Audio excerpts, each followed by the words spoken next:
Olá, pessoal. Vamos dar início hoje ao nosso novo livro, O que Toda Família Precisa, do Dr. Paul Faulkner e o Dr. Carl Brechen. Publicada e traduzida pela editora Vida Cristã. No vídeo passado, eu fiz a introdução, desse livro, a apresentação dele. E gostaria de incentivar você a estar lendo ele e estudando ele comigo. Falei lá, que a gente às vezes tem preguiça de ler, o brasileiro, principalmente, tem muita preguiça de ler, e eu vou estar aqui lendo esse livro para você, para que as nossas famílias sejam famílias cada vez melhor. Sua família está passando por algum problema? Você está passando algum problema no seu relacionamento, no seu casamento, com os seus filhos? Se não tiver, amém. Que Deus continue abençoando. Mas convido você mesmo assim a estar estudando esse livro comigo, porque a gente sempre tem como melhorar, né? E para você que está passando algum problema, esse livro vai ajudar bastante, a gente resolver os problemas nos nossos lares, tá bom? E fica o convite também, se você quiser ter um estudo pessoal comigo, me inscreva, meu e-mail está aí na descrição do vídeo, me inscreva, a gente marca um estudo pessoal ou por vídeo, pelo WhatsApp, tá bem? Vamos estudar a Bíblia, vamos fazer a vontade de Deus, tá bem? Nesse mundo turbulento. Então vamos lá, capítulo 1, Ego. A dificuldade conosco sou eu. E diz assim: o egoísmo é o maior inimigo de um casamento feliz. O egoísmo é a raiz de todos os demais pecados. Quando eu sou o centro do meu mundo, estou fora de lugar e o meu mundo está fora de equilíbrio.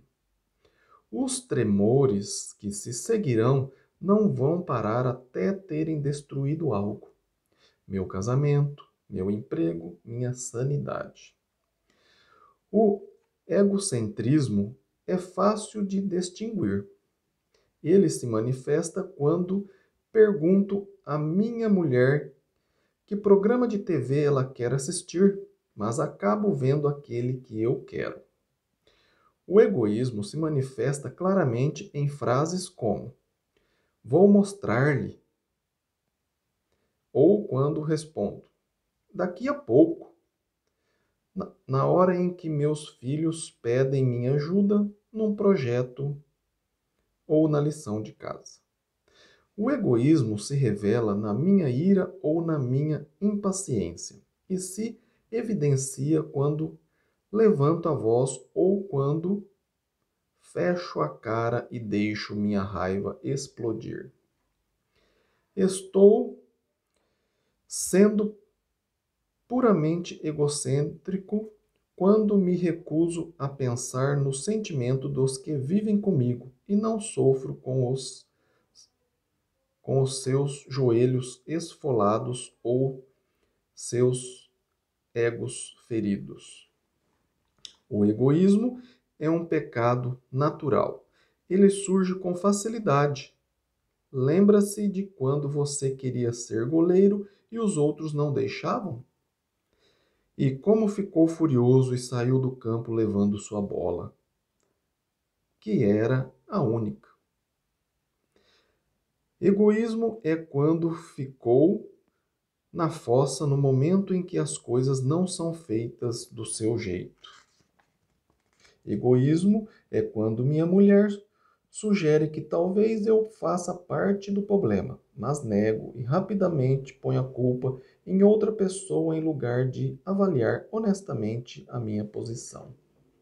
Trata-se de egoísmo danoso quando minto, engano, roubo ou ponho outra pessoa em risco a fim de encobrir os meus erros.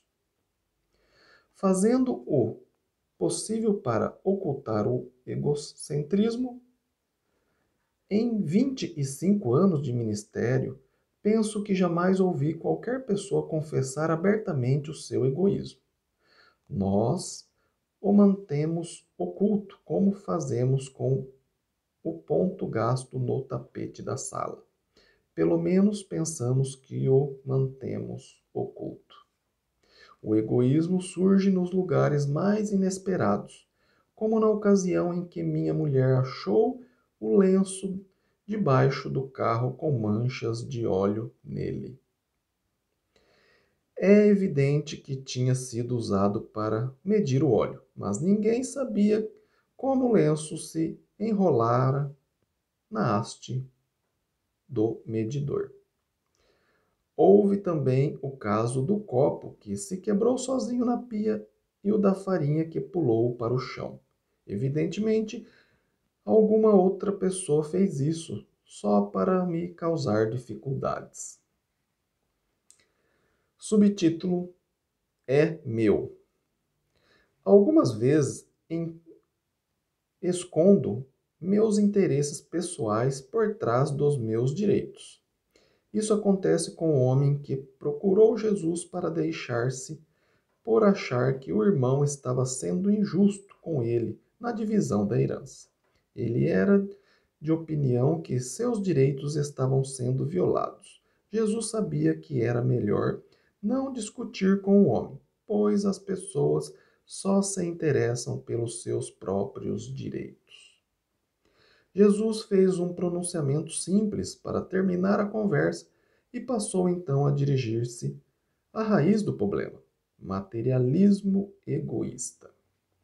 Em Lucas 12:15, ele disse: Tendes cuidado e guardai-vos de toda e qualquer avareza, porque a vida de um homem não consiste na abundância dos bens que ele possui. A seguir, ele contou a parábola do fazendeiro rico, tão rico que não podia gastar tudo o que tinha, e disse então, egoisticamente, abre aspas, destruirei o meu celeiro, construirei-lo maiores, fecha aspas. Deus lhe falou, abre aspas, louco, esta noite te pedirão a tua alma, e o que tens preparado, para quem será? Lucas 12:20. É isso que acontece ao homem consumido pelo egoísmo.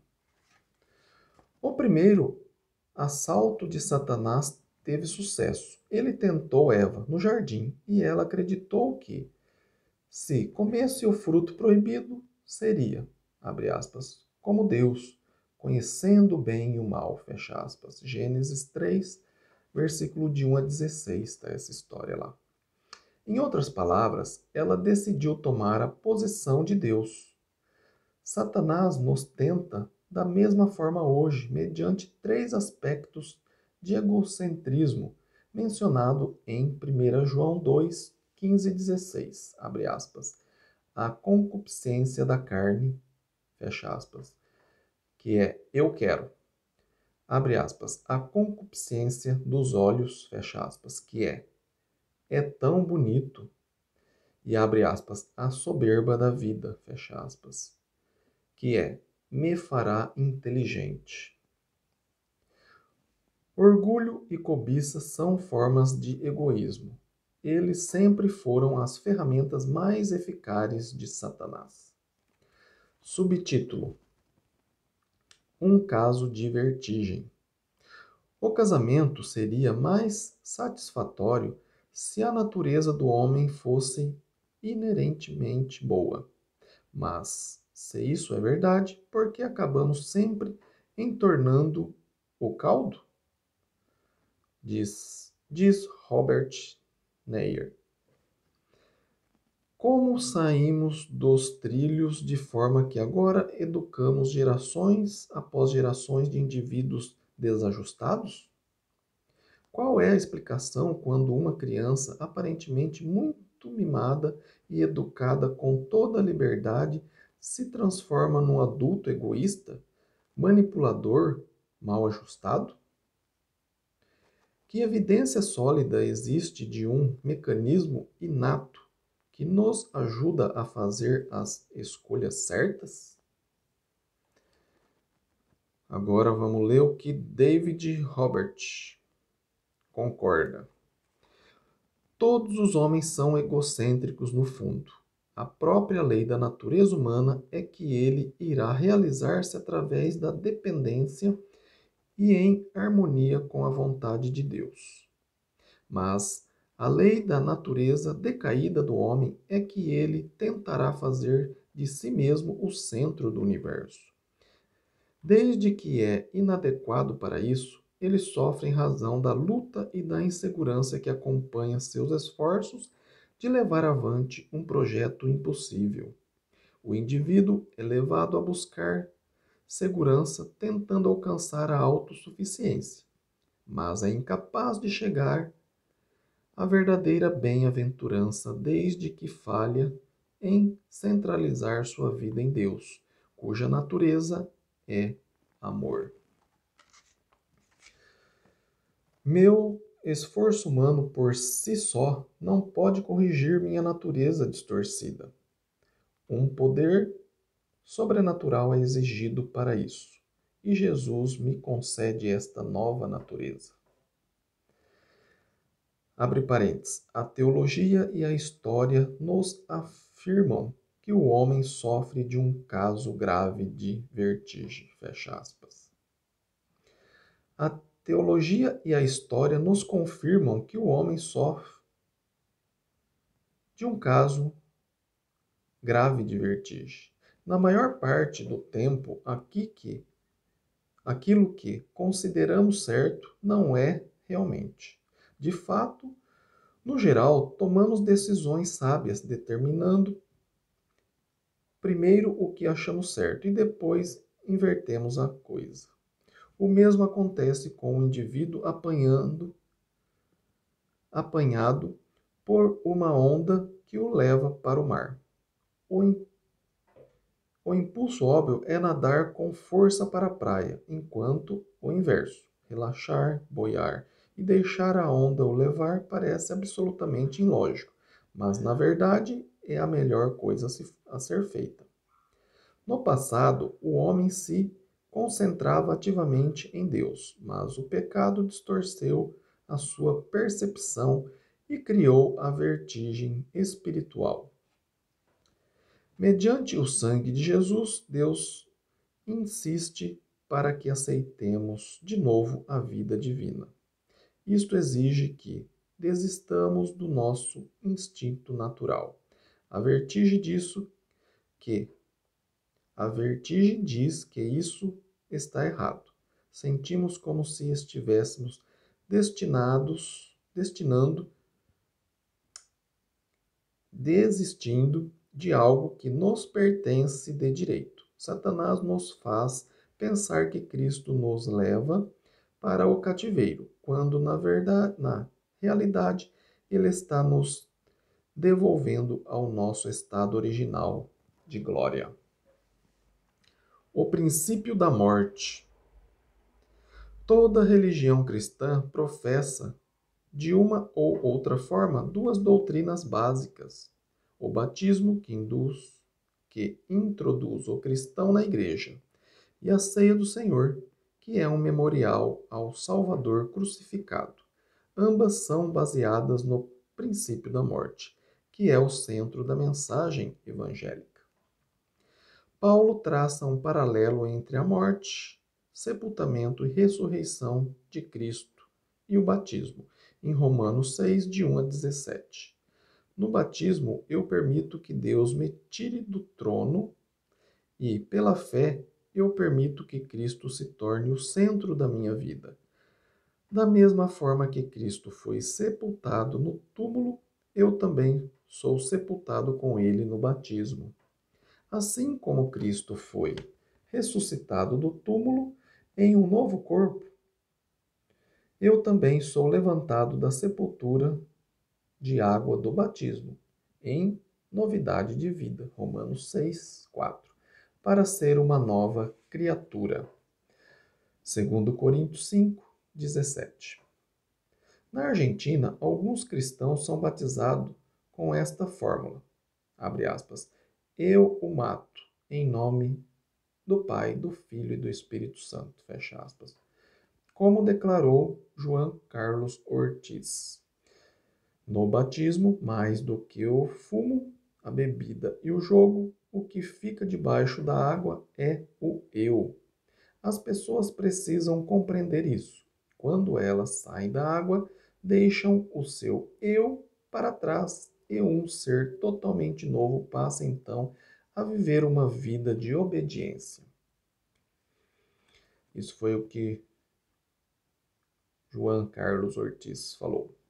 Quando a teologia dos cristãos romanos torna-se demasiadamente indulgente, Paulo os corrige fazendo lembrar de sua morte, sepultamento e ressurreição.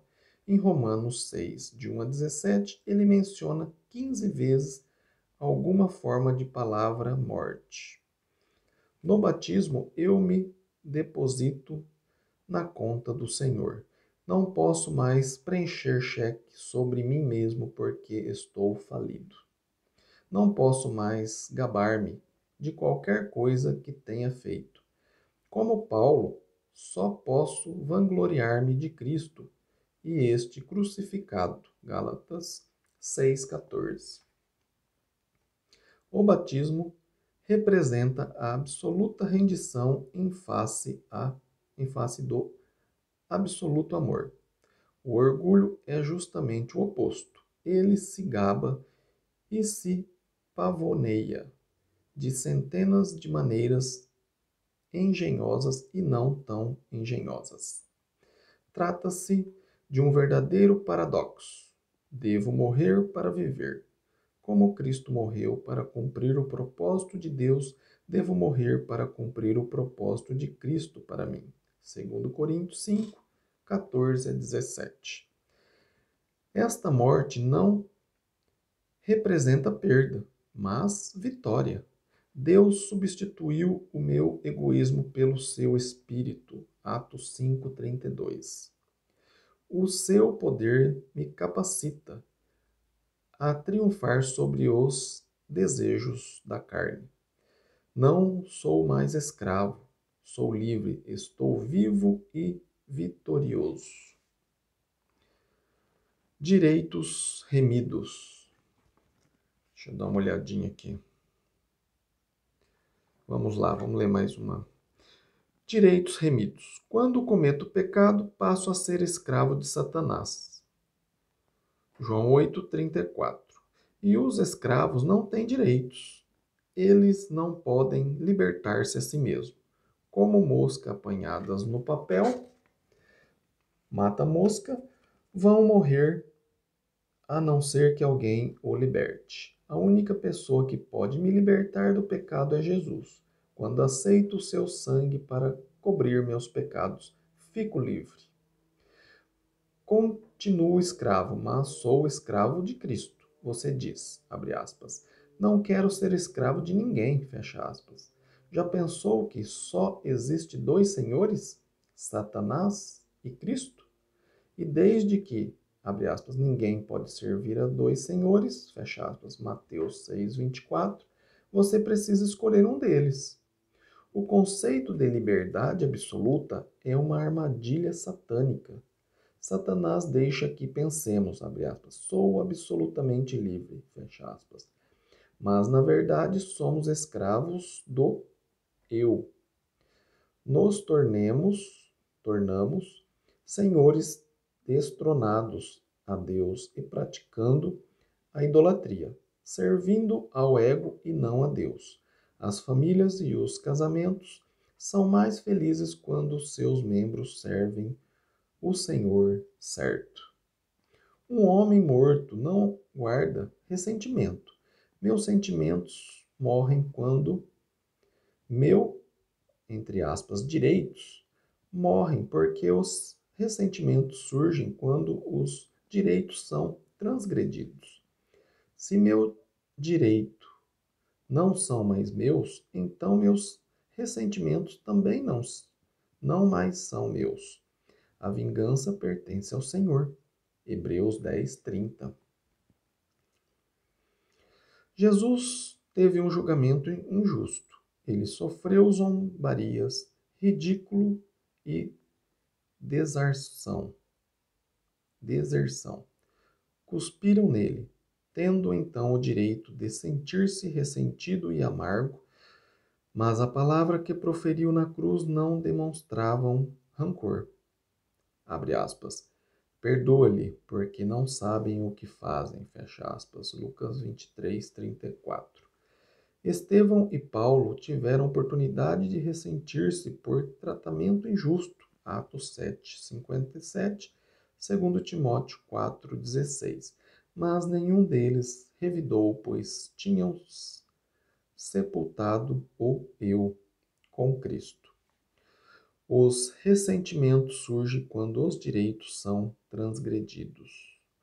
Jesus ensinou este princípio de morte durante os 3 anos em que treinou os 12. Pelo menos 7 de suas parábolas e grande parte de seus ensinamentos advertiam contra a idolatria egoísta. Mas o discípulo tardam tanto em aprender o princípio de morte quanto nós.